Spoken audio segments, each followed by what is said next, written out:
السلام عليكم ورحمة الله وبركاته. معمهان انت او reer Khaatumo ay xafladeynayeen oo isu mashquulsanayeen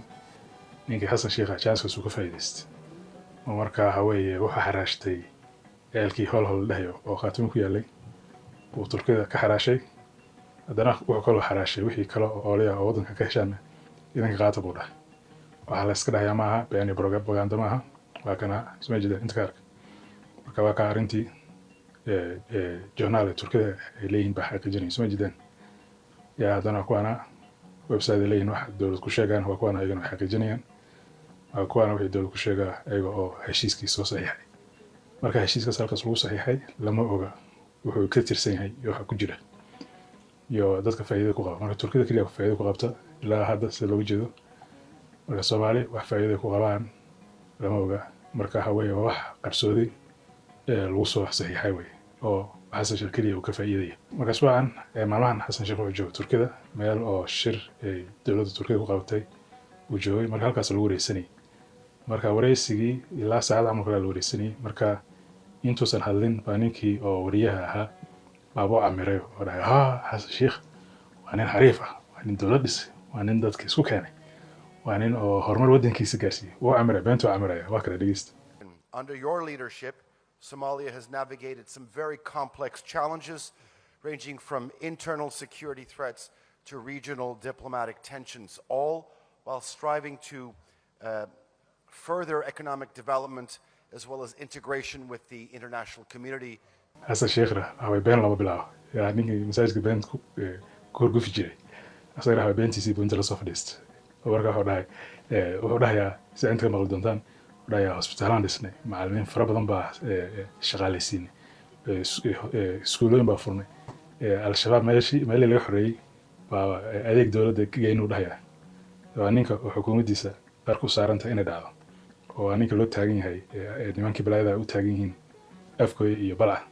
asaas ku hadlay dhegeysta kana. But now things are changing. People are realizing now the state is growing up and it's providing services. That's what's more important now. This term, I was elected in 2022, and until now, we have recruited 6,000 teachers, public schools, and we've promised that we will be recruiting 10,000. We've established around 100 plus health posts all over. Those areas that has been liberated, we are organizing what we call the stabilization program to provide the society what they have missed for the last 17 years. No school, no health post, no water and sanitation in all those areas for 18 years. Now the government of Somalia is providing those services at its own capacity and with the help of international partners as well. So people are getting the message. marka wax kale oo la yaab leh oo wareyska isku jiro waxa ahayd ninkan waxa weeye shisheeye buu adeegaya dantooda adeegaya waxa la iska dhahay maaha asaafkiisa dadka ka dhahaya dhegeysta. We have a very strategic location that can be a gateway for Africa. So a lot of opportunities are there in Somalia to be a continental logistics hub. And it's one of the initiatives that we are selling, which a lot of people are standing for it now. So opportunities are always there, but it all depends on how can you present those opportunities and how can you negotiate those opportunities. Haweenin shisheeye u shaqeeyo way marka jaanisada oo dhaqaalaha oo wadanka Soomaaliya yaala iyo wixii kheyraad wadanka yaala waxay dad weynaha oo faqriga ku dhacay iyo shaqa la'aanta in laga faa'iideeyo baahay oo shaqa buur loo sameeyo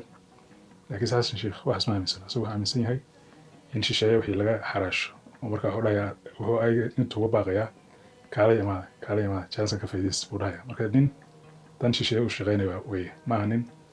oo shaqeynaya danta dadku madaxdu yahay marka Afrikaan ku haasta way horumar la gaari laayin waxa weeye Xasan Sheekh